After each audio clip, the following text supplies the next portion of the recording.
madaxweynaha jamhuuriyadda federaalk Soomaaliya Maxamed Cabdullaahi Farmaajo ayaa maanta mar kale waxa uu hortagay xildhibaanada golaha shacabka ee baarlamaanka jamhuuriyadda federaalk Soomaaliya isagoo halkaasi ka jeediyay khudbad dhinacyo kala duwan taabanaysa oo kaga hadlayay xaaladaha siyaasadeed ee dalka gaar ahaan amniga iyo doorashooyinka. Waxa uu sidoo kale madaxweynaha carabka ku dhuftay rabshadihii ka dhashay muddo kororsigii baarlamaanka ay u sameeyeen.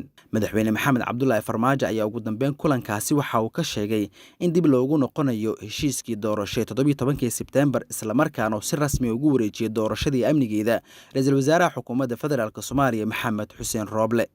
shacabka Soomaaliyeed ma xamili karaan culays intaas ka badan, waxaana la rabaa in ammaanadooda loo ilaaliyo, dimuqraadiyaddooda loo adkeeyo, dowladnimadoodana loogu xoojiyo dhaqanka suuban aan lahayn oo ku dhisnaa qori isku dhiibka oo la aado doorashada lagu wada kalsoonaado, boroseska aan lagu mashquulin, qof walba kaambeynkiisu galo, nasiibkiisa uu qabaa, dee qof walba ilaahay wuxuu qadaray yuu heli, saas la isugu dhiibo xilka.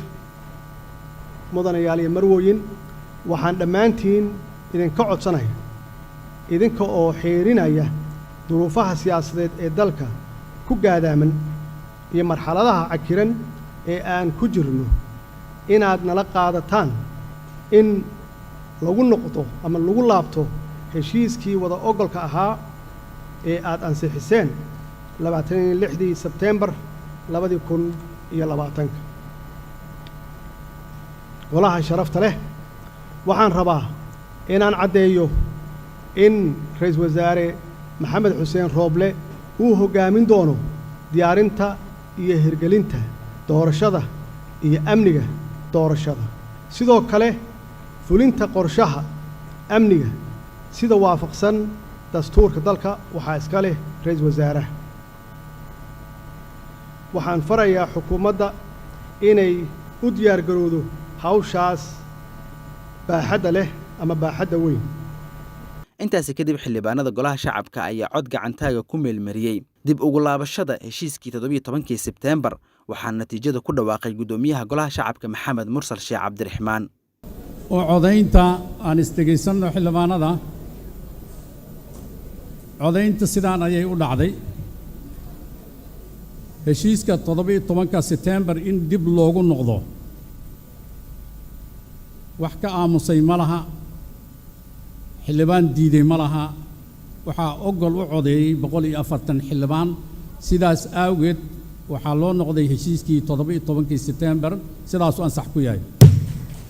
intaasi kadib madaxweyne Maxamed Cabdullaahi Farmaajo ayaa u mahad celiyay xildhibaanada golaha shacabka siday u meelmariyeen heshiiska doorashada 17 Sebtembar.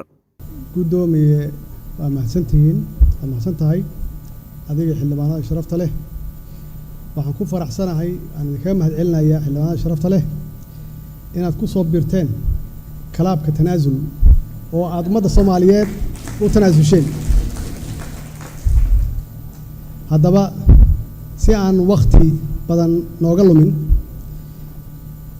dalkana aan ugu horseedno doorasho si xasilooni ah ku dhacda lagana wada qayb qaato, waxaan ra'iisul wasaaraha u xil saarayaa qabanqaabada iyo martiqaadka shirka madaxda dowlad goboleedyada iyo dowladda federaalka ah iyo gobolka Banaadir si loo meel mariyo qodobadii lagu heshiiyey 17 Sebtembar iyo kii 16 Febraayo ee magaalada Baydhabo oo aan wax shuruud ah aanan lagu xirayn insha Allah.